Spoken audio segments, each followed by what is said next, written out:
কথা ঠিক আছে না? ঘুমটা কেমন হইছে বলেন না কেন সবাই? তাহলে 1 নাম্বার সব কাজের ভরসা তাওয়াক্কালতু, 2 নাম্বার সব নিয়ামতের শুকর আদায়তে কি বলবো? আলহামদুলিল্লাহ। নবীজি ঘরের মধ্যে আম্মা জান আয়েশা রাদিয়াল্লাহু আনহার চেহারাগে তেল নাই, নিভে গেছে। নবী কয় ইন্না লিল্লাহি ওয়া ইন্না ইলাইহি রাজিউন। আম্মা জান আয়েশা কয় নবী এটা কি মুসিবত নি? কয় এটাও একটা মুসিবত। মুসিবতে আসলেই পড়বে ইন্না লিল্লাহ, ইন্না লিল্লাহ। 1 নম্বরে গেছে কি তাওয়াক্কালতু, 2 নম্বরে, 3 নাম্বার ইন্না লিল্লাহি ওয়া ইন্না ইলাইহি রাজিউন। সব কাজের ভরসা হবে আল্লাহর উপরে। মুসিবতে পড়লে পড়ব ইন্না লিল্লাহি ওয়া ইন্না ইলাইহি রাজিউন। আর তাওয়াক্কালতু আলাল্লাহ, ইন্না লিল্লাহ। সব নিয়ামতের ক্ষেত্রে বলবো আলহামদুলিল্লাহ। পারবো না ইনশাআল্লাহ? সব নিয়ামতের ক্ষেত্রে শুকর আদায় করে কি বলবো? আলহামদুলিল্লাহ। বিপদে পড়লে কি বলবো? ইন্না লিল্লাহ। ভরসার ক্ষেত্রে কি বলবো? তাওয়াক্কালতু। মনে থাকবে? থাকবে? এই বিপদ, যে কোনো বিপদ আসুক না কেন, ইন্না লিল্লাহি ওয়া ইন্না ইলাইহি রাজিউন। এরপরে আরো একটা দোয়া আছে ছোট, এটা পড়লে আরো বেশি ফায়দা। আল্লাহুম্মা আজিরনি ফি মুসিবাতি, আল্লাহুম্মা আজিরনি ফি মুসিবাতি আখলুফ লি খায়রাম মিনহা, আখলুফ লি খায়রাম মিনহা, আখলুফ লি খায়রাম মিনহা। আল্লাহ তুমি আমাকে মুসিবতের ফলাফল দাও এর থেকে ভালো। যেটার উপরে মুসিবত আছে এর থেকে কি দাও? ভালোটা দাও। আবু সালামা নবীর সাহাবী, তার স্ত্রীর নাম উম্মে সালামা। তার স্ত্রীর নাম কি? উম্মে সালামা। উম্মে সালামার স্বামী আবু সালামা যুদ্ধের ময়দানে শহীদ হয়ে গেলেন। খবর পাওয়ার পর তিনি পড়ে নিলেন ইন্না লিল্লাহি ওয়া ইন্না ইলাইহি রাজিউন। আল্লাহুম্মা আজিরনি ফি মুসিবাতি ওয়াখলুফ লি খায়রাম মিনহা। কষ্ট হয় না? আল্লাহ আমার স্বামী যুদ্ধের ময়দানে গেছে গা, তুমি আমাকে ধৈর্য ধারণ করার তৌফিক দাও। দোয়াটাও পড়ছে কি দোয়া? ইন্না লিল্লাহি রাজিউন। আর একটু বাড়াইয়া কইলাম না, ওইটাও পড়ছে। অর্থাৎ এর থেকে ভালো তুমি প্রতিদান দাও। তো এখন স্ত্রী মনে মনে কয় স্বামী তো হারাইলাম, হারিয়ে ফেললাম স্বামী, আল্লাহ এর ভালো কি দেবে জানি। একদিন সন্তানেরা ঘরের মধ্যে কাজ করে, সবাই কাজে ব্যস্ত। হঠাৎ করে রাহমাতুল লিল আলামিন উম্মে সালামার ঘরে হাজির। সালাম, আসসালামু আলাইকা ইয়া আহলাল বাইত। ও ঘরওয়ালারা, রাহমাতুল লিল আলামিনের এটা বরকত না গজব? আলেম ওলামা ঘরে আসা বরকত না গজব? ওলামায়ে কেরাম ঘরে আসবে বরকত, ওলামায়ে কেরামের চেহারা দেখা বরকত, ওলামায়ে কেরামের কদম জমিনে ভরা বরকত, ঠিক কিনা? আর আমরা এদের থেকে দূরে থাকি। আর এদের থেকে কোন রকম রুমালের কোনায় বাঁধা থাকলেও তো একদিন একটা রাস্তা খুঁজে পাওয়া যাবে ইনশাআল্লাহ। মনে থাকবে তো ভাইরা আমার? আল্লাহর নবী আয়েশা যখন ঘরের দরজায় সালাম দিলেন, স্বামী আবু সালামা তো নাই। উম্মে সালামা নবীর খবর পাইলেন, আপ্যায়নের ব্যবস্থা করলেন। নবী খবর নিলেন, ও উম্মে সালামা আপনার কি অবস্থা? নবীর ব্যবহার কত সুন্দর, আপনার অবস্থা কি?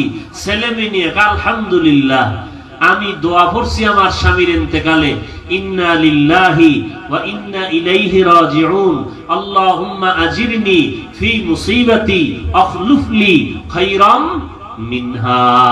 আল্লাহ গো, তুমি আমারে ধৈর্যের ফল দাও, এর থেকে উত্তমটা তুমি আমারে দান করো। মায়ার নবী কয়, উম্মে সালামা তুমি উত্তমটা পাইছুনি? বলে না, এখনো পাই নাই। বলে, ও উম্মে সালামা, তুমি যদি রাজি হও, আমি রাহমাতুল লিল আলামিন তোমাকে বিবাহের জন্য প্রস্তুত। উম্মে সালামা এখন রাদিয়াল্লাহু আনহা উম্মাহাতুল মুমিনিন, আমার রাসূলের স্ত্রী হলো। ভালো পাইল না খারাপ? এই জন্য সাহাবী বলেন, 4টা গুণ অর্জন করো, জান্নাতে একটা বিশাল বালাখানা হবে। 1 নাম্বার গুণ হলো সর্বক্ষেত্রে ভরসা কার উপরে? কি শব্দ বলবেন? তাওয়াক্কালতু। বলেন তাওয়াক্কালতু। 2 নাম্বার, সকল নিয়ামতের ক্ষেত্রে আমরা শুকর আদায় করে কি পড়ব? আর জোরে বলেন। 3 নম্বরে, যে কোনো মুসিবতে আমরা পড়ব ইন্না লিল্লাহি ওয়া ইন্না ইলাইহি রাজিউন। ইন্না লিল্লাহ, যে কোনো মুসিবতে। এই সন্তান বলে হারায় গেছে, 3 দিন খুঁজা পায় না, বইয়া বইয়া তাসবিহ একটা নিয়া খালি ইন্না লিল্লাহি ওয়া ইন্না ইলাইহি রাজিউন। টাকা হারায় গেছে, বইয়া বইয়া খালি এই তাসবিহ পড়ো। ইনশাআল্লাহ তোমার ইয়াকিন যদি মজবুত হয়, টাকাওয়ালা টাকা নিয়ে ঘরে এসে দিয়া যাবে। ঘরের দরজায় ফালায় যাইবে চোরে, ও টাকা হজম করতে পারবে না। নামবে কিন্তু দুর্বল। দোয়াও পড়ে, আবার মসজিদের ভিতরে নামাজে দাঁড়ায়া দোয়াও পড়ে, আবার পিছেও তাকায় জুতা আছে না, আবার নিয়ে গেছে। আছে না নাই? তাহলে এই ইয়াকিন দিয়ে তো হবে না। তাহলে কয়টা হইল গুণ? খবর নাই। আর একটা গুণ হইল সব সময় পড়বে আস্তাগফিরুল্লাহ আস্তাগফিরুল্লাহ আস্তাগফিরুল্লাহ আস্তাগফিরুল্লাহ আস্তাগফিরুল্লাহ। আল্লাহ তুমি গুনাহ মাফ করো। আপনি গুনাহ টুনা তো নাই? কি বলেন? সরের মানুষ যে তুফানে মাঝে মাঝে গুনাহ থাকার তো কথা না। এরপরে যেই পীর সাহেবরা পট্টি ফাট্টা বান্ধে আসে, একেবারে আলখেল্লা লাগায় মাহবুবে সুবহানি কুতুবে রব্বানি, হ্যাঁ, আরে সুবহান, এগো টাইটেল খুঁজ দিয়ে নামই পাওয়া যায় না। এ আছে না নাই? তাহলে এত পীর সাহেবরা সরে যদি আয়, এই সরের মাটি পর্যন্ত তো পাক হয়ে যাওয়ার কথা। কথা ঠিক না? আল্লাহ সবাইকে হেদায়েত দান করুন। সবসময় ইস্তেগফারের আমল। ক্বালান নবিয়্যু সাল্লাল্লাহু আলাইহি ওয়া আলিহি ওয়া সাল্লাম, মান লাজিমাল ইস্তিগফারা জাআলাল্লাহু লাহু মিন কুল্লি হাম্মিন ফারাজা ওয়া মিন কুল্লি যায়কিন মাখরাজা ওয়া ইয়ারযুকু মিন হাইসু লা ইয়াহতাসিব। আল্লাহর নবী বলেন, তিরমিজি শরীফের হাদিস, এই নবীর উম্মতেরা যারা ইস্তেগফারের আমল বানাইয়া নাই, কি বানায় নাই? আমল। অর্থাৎ ইস্তেগফার পড়তেই থাকবেন সুযোগ পাইলে, কমপক্ষে দৈনিক কয়বার? 100 বার। আস্তাগফিরুল্লাহ আস্তাগফিরুল্লাহ আস্তাগফিরুল্লাহ। মান লাজিমাল ইস্তিগফার, যারা ইস্তিগফারকে নিজের আমল বানায় নেয়, জাআলাল্লাহু লাহু মিন কুল্লি হাম্মিন ফারাজা ওয়া মিন কুল্লি যায়কিন মাখরাজা ওয়া ইয়ারযুকুহু মিন হাইসু লা ইয়াহতাসিব। 3টা পুরস্কার দেওয়া হবে। 1 নাম্বার, এরে বান্দা, আসমান বরাবর রাস্তা যদি বন্ধ থাকে, জাগাত তোমার রাস্তা খুলে যাবে, আল্লাহ তোমাকে চলার রাস্তা খুলে দিবে। 2 নাম্বার, আল্লাহ পাক তোমার জন্য গায়বী মদদ পাঠাবে। 3 নাম্বার, আমার মাওলা কুদরতি ভাবে হালাল বরকতি রিজিকের ব্যবস্থা করে দিবে। আপনারা ঋণ আছেন নি? ঋণ কারো কাছে? এই ঋণের জন্য সবথেকে বড় ইস্তিগফারের আমল। তাহলে 4টে গুণ যদি অর্জন করা যায়, সব কাজে তাওয়াক্কালতু আলাল্লাহ, ভরসা কার উপরে? সব নিয়ামতে শুকর আলহামদুলিল্লাহ, মুসিবতে পড়লে ইন্না লিল্লাহ, আর সব সময় গুনাহ মাফের জন্য আস্তাগফিরুল্লাহ। জান্নাতে বিশাল একটা বালাখানা তৈরি হয়ে যাবে। ওই বালাখানাটার নাম হলো বাইতুল হামদ, প্রশংসিত ঘর। কি ঘর? প্রশংসিত ঘর। এই 4 গুণের আমল, ইস্তেগফারের আমলটাকে আপন বানায় নাও। মুসিবত আসবে 5টা জিনিসের মাধ্যমে আল্লাহ মুসিবত দিয়া মুমিনের পরীক্ষা করবে। পাস করার জন্য লাগবে ধৈর্য, ধৈর্য না থাকলে পাস করা যাবে না। এরে নবীর উম্মতের দল, আল্লাহর বান্দি ঘরের মধ্যে পর্দা করে, একটা বাচ্চা মাত্র, আর কোনো সন্তান নাই। স্বামী যুদ্ধের ময়দানে গেছে, যুদ্ধের ময়দানে গিয়া গাজী হইয়া জীবন্ত আবার ঘরে ফেরত আসছে। এই স্বামী আসতে না আসতে তার কলিজার টুকরা সন্তান তার ইন্তেকাল হয়ে গেল। সন্তানটারে মা বিছানার চাদর দিয়া কাপড় দিয়া ঢেকে রেখে মৃত্যু সন্তানটারে, বাবা আসছে রাতের বেলা, মা খানা খাওয়ায়, জিগায় আমার সন্তানের খবর কি? কয় ঘুমায়।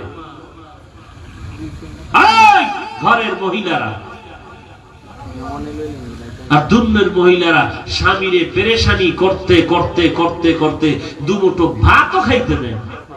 এই পেরেশানি সেই পেরেশানি। আর ওই আল্লাহর বান্দি মরার খবর কয় না, কয় আপনি আসছেন খানা খান, ফেরেশ হন। ছেলে কই? কয় সে আরামে আছে, রেস্ট নিতেছে, ঘুমাচ্ছে। নবীর সাহাবীর ঘটনা। আবু তালহা রাদিয়াল্লাহু তাআলা আনহু,